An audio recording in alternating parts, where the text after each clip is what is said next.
Bonjour à tous, donc je suis Cindy, Luna Liberté Didi sur Facebook. Je viens témoigner parce qu'en 2012, la maladie de Lyme s'est déclenchée. Par un mois d'août, je me baignais tout simplement dans un plan d'eau et je me suis mis à couler. Je ne pouvais plus nager. Je n'arrivais plus à faire les mouvements simples que j'avais appris depuis très longtemps et j'ai failli me noyer. Ce sont des gens à proximité qui m'ont sauvée. Et de ce jour-là a apparu sur mon épaule un zonage généralisé qui était énorme et très douloureux. S'en est suivi des douleurs sur plusieurs mois, jusqu'à ce qu'au mois de novembre, je me suis retrouvée paralysée à table en mangeant avec ma maman, en discutant. J'avais tout le côté paralysé gauche, ainsi que je n'arrivais plus à parler. Elle ne me comprenait pas et pourtant je sortais plein de mots. Je me suis mis à trembler des jambes. Et donc le SAMU est arrivé, il m'a embarqué 15 jours à l'hôpital, sans trouver bien sûr ce que j'avais. À part me traiter de folle, j'ai dû signer une dérogation pour sortir de l'hôpital où j'étais. Suite plein d'examens, qui n'a jamais rien trouvé. On ne pensait pas du tout à Lyme puisqu'on ne savait pas ce que j'avais, ayant été piquée toute mon enfance mais pas récemment. Donc, d'examen en examen, on m'a trouvé des migraines à aura, on m'a dit que j'avais une pathologie psychiatrique énorme, que j'ai inventé mes symptômes. Ma famille, pendant un an, ne me croyait pas. J'ai eu même des excuses de ma maman et un de mes frères. Sachant que maintenant, mes frères, malheureusement, sont aussi atteints de cette maladie. Elle s'est déclenchée, elle aussi, après moi, en 2012. Donc, ça a été très dur aussi pour les membres de ma famille. Tout ça pour vous dire qu'en 2014, j'ai été avec mon chat chez mon vétérinaire. Et mon vétérinaire, comme j'étais en canne, je marchais avec 2 cannes, j'ai eu fauteuil roulant puis canne, me dit, écoute Cindy, c'est bizarre, tu seras un animal, je te dirais que tu as la maladie de Lyme. Et moi, qu'est-ce que c'est que cette chose-là? Donc il m'explique, il me dit, va voir un médecin, demande le fameux test ELISA, même s'il est négatif, tu m'en parles, et on avisera. Donc j'ai fait mon test, il était très élevé mais négatif. Et de ce fait, il avait appelé mon docteur pour demander qu'il y ait un test Western blot. Forcément, j'arrive au laboratoire, test Western blot, ils n'ont pas voulu me le faire puisque mon test ELISA était négatif. Donc je me suis attachée à un siège et j'ai dit que je ne partirais pas tant que je n'aurais pas du tout mon test Western blot. Donc le directeur du laboratoire est descendu, m'a expliqué que j'étais tombée dans un des laboratoires qui faisait la méthode microgène, que c'était rare en France, qu'elle était reconnue et qu'il me le faisait, à condition que je paye s'il revient négatif. Et là, il est revenu positif sur 8 points. Donc forcément, merci au vétérinaire. Merci à mon docteur qui m'a bien suivi, qui s'est battu pour me donner des traitements de roséfine, etc. J'ai eu mes traitements de roséfine, j'ai pu commencer à remarcher avec une seule canne au lieu de béquilles. En 2016, je commençais à marcher normalement, puisque je faisais 2 cures par an de roséfine sous perfusion pendant 15 jours à domicile. Et puis, toujours, par contre, je fais des malaises avec perte de connaissance, n'importe où. Rarement au volant maintenant, mais dans la rue. Et en décembre 2016, j'allais chercher ma fille à l'école et je me suis retrouvée dans un bus devant l'école. Il s'est passé plus de 20 minutes que je ne me souviens pas. On m'a retrouvée soi-disant par terre, avec des jambes qui tremblent. J'ai fait peur à beaucoup de monde, les directrices, maîtresses et les personnes qui étaient autour de moi.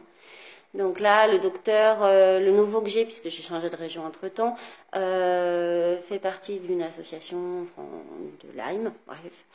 Et donc m'a dit, écoute, on va faire d'autres examens, on va demander à un cardiologue, puisque ton cœur fatigue énormément. Je passe aspirateur, je suis fatiguée, je marche, je suis fatiguée, j'ai plus besoin de la canne.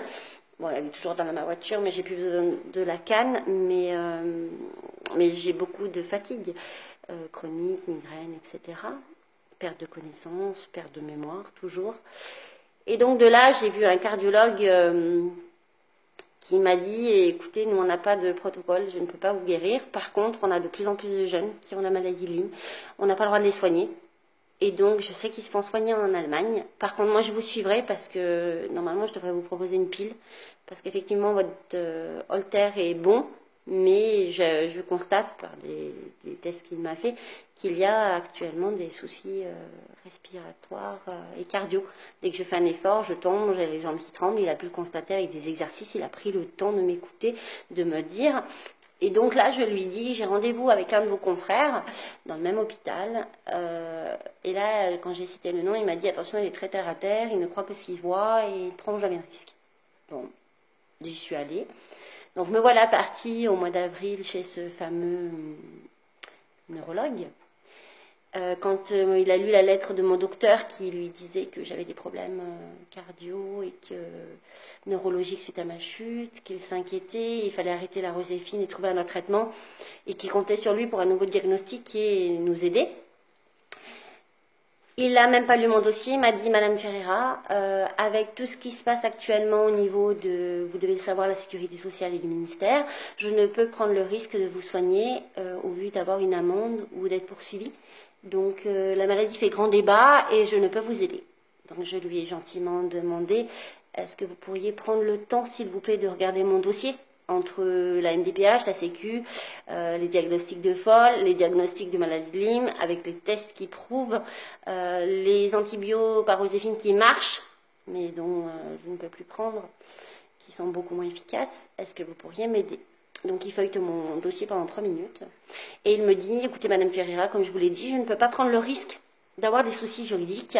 Donc pour moi, j'ai trouvé la maladie que vous avez. Donc il ne m'a pas ausculté.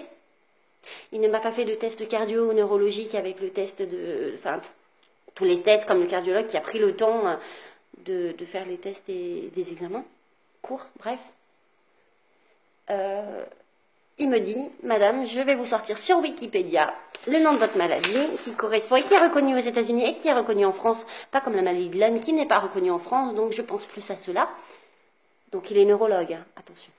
Vous avez le trouble de somatisation, le syndrome de Briquet. Donc il m'a sorti un joli papier de Wikipédia qui m'a dit que c'était un site de confiance. Et voilà, il y avait ma fille de 9 ans avec moi, il lui a dit que maman était très malade, que c'était très très grave, qu'il fallait pas prendre ça à la légère, c'était une maladie très très très très grave, qu'il fallait soigner très rapidement. Donc je lui demande, ah bon, il y a un traitement spécifique? Ah non, non, c'est très grave, mais il n'y a pas de traitement. Donc ta maman sera guérie avec beaucoup de séances et des années d'écoute. Donc je lui demande qu'est-ce que la maladie du Briquet. Et là, elle me dit, c'est une somatisation de tous vos symptômes, dont l'endométriose que vous avez eue. Donc je lui dis, mes opérations aussi étaient donc dans ma tête. Il me dit, oui, c'était sûrement rien du tout et vous avez été opéré, mais ce n'est pas grave, c'est de la somatisation. Donc merci mon docteur gynéco qui était fou, qui m'a opéré 3 fois. Je comprends pas. Donc j'ai fait ma bébête, j'ai dit ah bon d'accord, ben, il faut que je me soigne, qu'est-ce qu'il faut faire? Eh bien il vous faut plus d'1 an, 2 ans de thérapie de psychiatrie et de psychologie, sans aucun médicament, vous refusez bien les médicaments, elle est très grave, mais se soigne sans médicaments. Et voilà.